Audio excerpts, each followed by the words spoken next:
Hello friends, YouTube channel में आपका स्वागत है। पिछले अध्याय में हमने आपको टीपू सुल्तान के बारे में बताया था। अब हम आपको टीपू सुल्तान की प्रणाली के बारे में बताने जा रहे हैं। ठीक है, जैसे टीपूस एडमिनिस्ट्रेशन। ठीक है, इंग्लिश में इसे कहते हैं टीपू की शासन को टीपूस एडमिनिस्ट्रेशन कहते हैं। ठीक है, उस समय भारत में केवल निरंकुशवाद का ही बोलबाला था और इसी कारण टीपू का प्रशासन भी भिन्न नहीं हो सकता था। सुल्तान ही देश में समस्त सैनिक, असैनिक तथा राजनीतिक शक्ति का केंद्र था। वह स्वयं ही अपना विदेश मंत्री तथा मुख्य सेनापति न्यायाधीश था, अर्थात टीपू पर कोई नियंत्रण नहीं था। तो भी वह असंयमी, दयारहित राजा नहीं था। वह कर्मशील तथा कर्तव्यपरायण राजा की भांति कार्य करता था। वह समझता था कि अपनी प्रजा के प्रति व्यवहार के लिए एक दिन उसे ईश्वर को उत्तर देना होगा और वह सदैव प्रजाहित के लिए कार्य करता था। केंद्रीय प्रशासन टीपू को सुधारों तथा नए प्रयोगों से प्यार था। टीपू को किससे प्यार था? सुधारों एवं नए प्रयोगों से प्यार था। अतएव शीघ्र ही उसने अपने पिता हैदर अली से प्राप्त की हुई शासन प्रणाली में सुधार किए। डांडवैल के अनुसार वह प्रथम भारतीय राजा था जिसने पाश्चात्य परंपराओं को भारतीय प्रजा पर लागू करने का प्रयत्न किया था।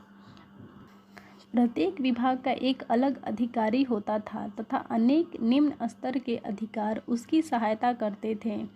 सभी मिलाकर एक बोर्ड के रूप में कार्य करते थे। पूर्ण वाद विवाद के पश्चात ही निर्णय लिए जाते थे। पूर्ण वाद विवाद के पश्चात ही पूरा सलाह मशवरा के बाद ही कोई भी निर्णय लिया जाता था या डिसीजन लिया जाता था।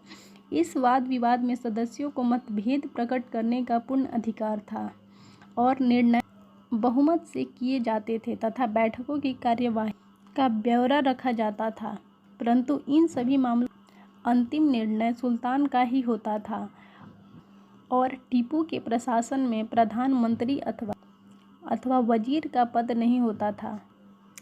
इसमें 7 मुख्य विभाग थे जिसमें जो मीर आसिफ के अधीन होते थे, जो स्वयं सुल्तान के प्रति उत्तरदायी था। जैसा कि पहला, राजस्व तथा वित्त मीर आसिफ कचहरी के अधीन था। दूसरा, सेना विभाग मीरा कचहरी के अधीन था। तीसरा, जुमरा विभाग एवं अन्य मीरा कचहरी के अधीन था। चौथा, तोप खाना तथा दुर्ग रक्षा विभाग मीर सदर कचहरी के अधीन था। पांचवा, वाणिज्य विभाग मलिक तुज्जार के अधीन था। छठा, नवीन विभाग मीर याम कचहरी के अधीन था। सातवां, कोष और टक्कन विभाग मीर खजाना कचहरी के अधीन था।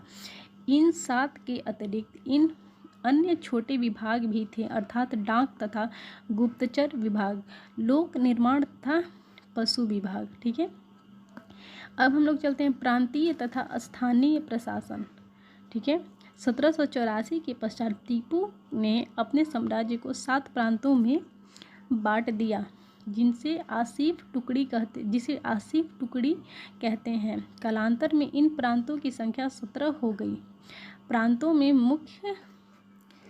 मुख्य अधिकारी आसिफ असैनिक गवर्नर तथा फौजदार सैनिक गवर्नर होते थे। ये दोनों एक दूसरे पर नियंत्रण रखते थे। प्रांतों को जिला और जिलों को ग्रामों में बांटा होता था। स्थानीय प्रशासन का प्रबंधन पंचायतें करती थीं। ठीक है,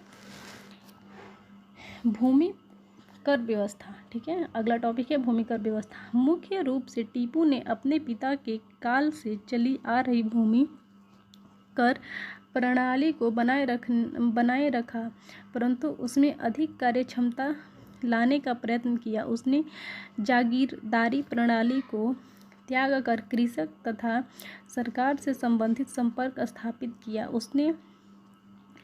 उसने मुक्त इनाम भूमि पर पुनः अधिकार कर लिया था।